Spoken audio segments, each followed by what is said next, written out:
Salut les amoureux du ballon rond, on commence cette revue de presse en France avec la grosse actualité Mercato qui concerne l'Olympique de Marseille. Comme on l'a évoqué hier soir dans le JT Foot Mercato, le club phocéen a passé la seconde sur son Mercato et comme l'indique l'équipe sur sa une, ce matin, l'OM tente Alexis Sanchez.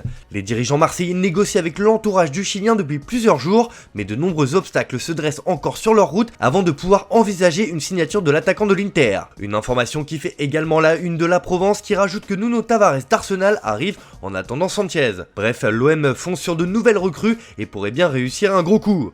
On file en Angleterre où les clubs de Premier League préparent la nouvelle saison. Mais pour Liverpool, c'est une autre histoire. Les Reds se préparent déjà à un choc face à Manchester City dans le cadre du Community Shield. Cela fait la une du Daily Mirror ce matin car le coach allemand a indiqué que son équipe n'est pas prête. Et oui, les vice-champions d'Europe doivent faire face à deux forfaits importants avec les défections d'Alisson Becker et Diogo Jota. Klopp estime que ces stars ne sont pas encore en pleine forme et que c'est bien dommage pour une confrontation comme celle-ci entre deux cadors du royaume de Sa Majesté. Pour le Daily Mail, Klopp a tout de même une idée derrière la tête, mais le quotidien note que la saison n'a pas encore commencé, mais il se plaint déjà. Enfin, un mot bien évidemment sur le feuilleton qui passionne tout le pays, la saga Cristiano Ronaldo. Le Portugais fait des pieds et des mains pour quitter Manchester United lors de ce mercato, mais pour l'instant, il semble être dans l'impasse. Sauf que selon The Sun, le quintuple ballon d'or met une pression terrible à son club.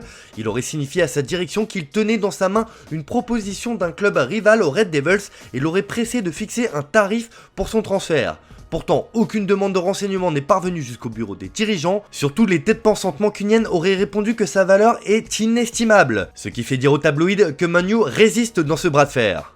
On prend la direction de l'Espagne où le FC Barcelone a décidément des ambitions énormes pour la saison prochaine avec un mercato gargantuesque cet été. Et il y a un petit nouveau qui a fait son arrivée chez les Blaugrana, c'est Jules Koundé. Comme le placard de Sport sur sa une, il est déjà là, le Barça a officialisé la signature du défenseur central après avoir payé 50 millions d'euros plus 5 millions d'euros de bonus. Il est excité par son arrivée, Xavi est la clé de mon arrivée ici, nous voyons le football de la même manière, je veux jouer un rôle de premier plan dans un si grand club et je ne me fixe aucune limite. Pour Mundo Deportivo, l'international français est la 5e recrue du Barça cet été. Le Barça et Séville ont annoncé l'accord pour le transfert de Koundé, il est seulement en attente de la visite médicale et de la signature de son contrat. Le quotidien précise que le Barça est le club le plus actif de cette fenêtre estivale avec 158 millions d'euros dépensés. Pour les Sportifs, cette arrivée de Koundé apporte une puissance supérieure. El País revient également sur ce transfert retentissant et donne simplement les chiffres de cette opération. Et effectivement, le Barça a encore mis la main au portefeuille. On reste dans la péninsule ibérique, mais du côté de Madrid cette fois, où le Real n'est pas très actif durant ce mois de juillet.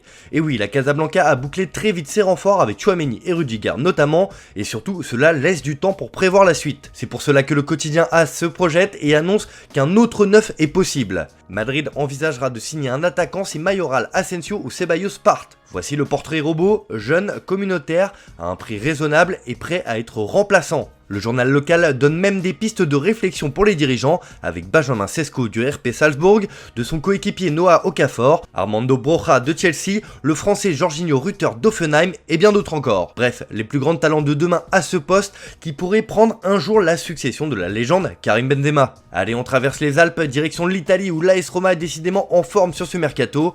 Après l'arrivée XXL de Paolo Dybala dans la ville éternelle, l'équipe de José Mourinho s'attaque à Georginio Wijnaldum, indésirable au PSG. Il romaniste à placard ce matin que le néerlandais arrive. La Roma et le PSG sont à pied d'œuvre pour conclure l'accord qui amènera Jorginho chez les Gaillorossi. Le paiement du prêt de 3 millions d'euros doit encore être finalisé d'ici le 31 juillet. Et décidément, les joueurs du club de la Louve font les gros titres puisque Tammy Abraham s'est confié sur l'arrivée de Dybala à Rome et sur ses ambitions personnelles au Corriere dello Sport. Dybala et moi, c'est sans jalousie. Dans cette équipe de la Roma, il y a de la place pour deux rois. Le meilleur choix de ma vie a été de venir ici, aucune anxiété quant au retour en Première Ligue, je veux marquer un but de plus que l'an passé. Voilà qui est dit. On termine d'ailleurs ce tour de la presse sportive avec un dossier qui est en train de connaître son dénouement, celui de Charles De Ketelaere à l'AC Milan. C'est la Gazzetta dello Sport qui l'annonce, les rossoneri touchent au but dans ce dossier. Milan, me voici, De Ketelaere, l'heure du oui a sonné.